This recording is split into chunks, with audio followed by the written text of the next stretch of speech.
বিয়েতে 20 লক্ষ 30 লক্ষ টাকা কাবিন ধার্য করা হয়, কিন্তু কাবিনের টাকা স্ত্রীকে পরিশোধ করা হয় না। সেক্ষেত্রে বিবাহ সম্পন্ন হবে কিনা?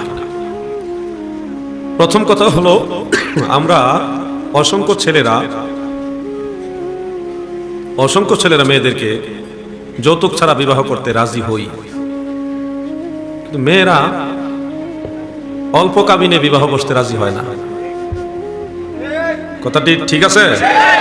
আল্লামা আবুল কাসেম নুরি মাদ্দাজিল্লাহুল আলী তিনার জীবনের এই সারা জীবনের আন্দোলনে অসংখ্য যুবক এরকম পেয়েছে যারা যৌতুক ছাড়া বিবাহ করেছে। আমিও যৌতুক ছাড়া বিবাহ করেছি, নবীজি সুন্নত তরিকায় বিবাহ করেছি।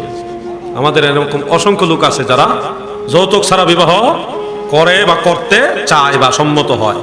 মেয়েরা অল্প কাবিনে বিবাহ বসতে চায় না। তার মানে বোঝা যাচ্ছে মেয়েদের তুলনায় ছেলেদের বিশ্বাস ভক্তি বেশি। কাবিনে সংসার টিকায় না, মহাব্বতে সংসার টিকায়। মামলার ভয় দেখায় পুরুষকে ভয় দেখানো যায় না। স্ত্রী হিসেবে স্বামীকে ভালোবাসা দাও, ওই স্বামী তোমাকে জান দিয়ে হলো রক্ষা করবে। ভালোবাসার কমতি হয়ে গেছে আমাদের। মেয়েদেরকে বিবাহ দেওয়ার সময় 20 লক্ষ 30 লক্ষ টাকা সাধ্যের বাইরে কাবিন ধার্য করা, এটা একটা জুলুম। এটা কি জুলুম? আল্লাহ পছন্দ করে না, আল্লাহ রাসূলও পছন্দ করে না। অতএব আমি বলবো, চট্টগ্রামে এই রহস্যটা, এই ভয়ঙ্কর রহস্যটা বেশি, অন্য জায়গায় এত নাই। এই চট্টগ্রামে এত আউলিয়া কেরাম আসার পরেও আপনাদের মধ্যে কাবিনের এই ঝামেলা কমে না কেন? এত টাকা জাবিন না কাবিন, এটা ওনারা জাবিনের মতোই নিচ্ছে।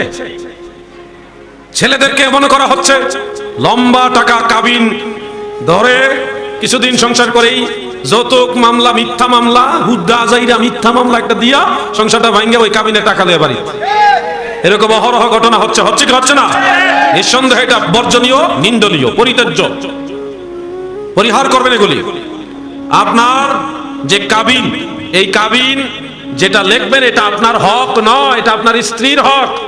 যত টাকা কাবিন ধরবেন এটা আপনার স্ত্রীকে দিতেই হবে। না দেওয়া পর্যন্ত আপনি গুনাহগার। না দেওয়া পর্যন্ত আপনি কি? জোরে বলেন না, ভয় লাগে নাকি? গুনার মামলা এখন হিসাব করেন কে কে ধরা আছে।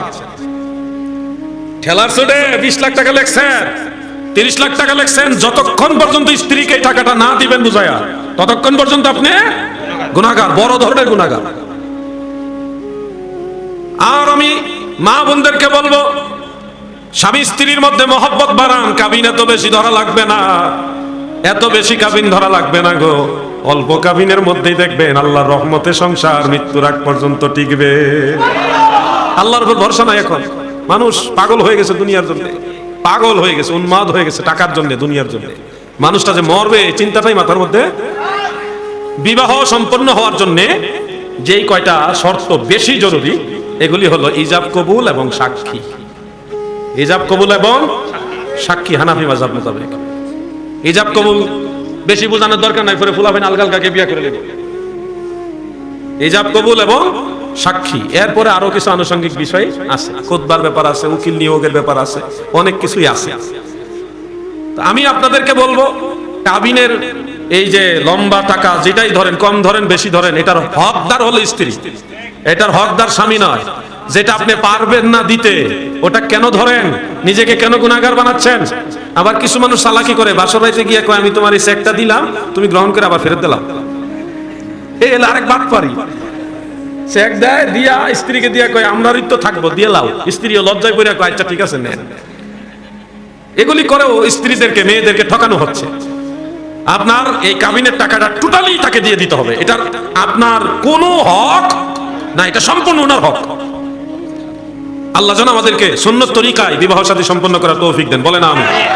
যুবক ভাইরা, বিবাহ শাদী যারা করনি, তোমাদেরকে অনুরোধ করি, তোমরা এখন থেকে মদিনাওয়ালার সুন্নত তরিকার মধ্যে যাও।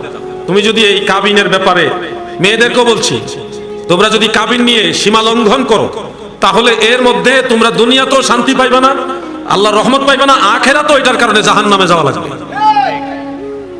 তাহলে এই বিষয়টা আপনারা নিজেদের অবস্থান থেকে নিজেরা বিচার করবেন, সুন্নত তরিকার দিকে ফিরে আসেন, এই আহ্বান রাখছি।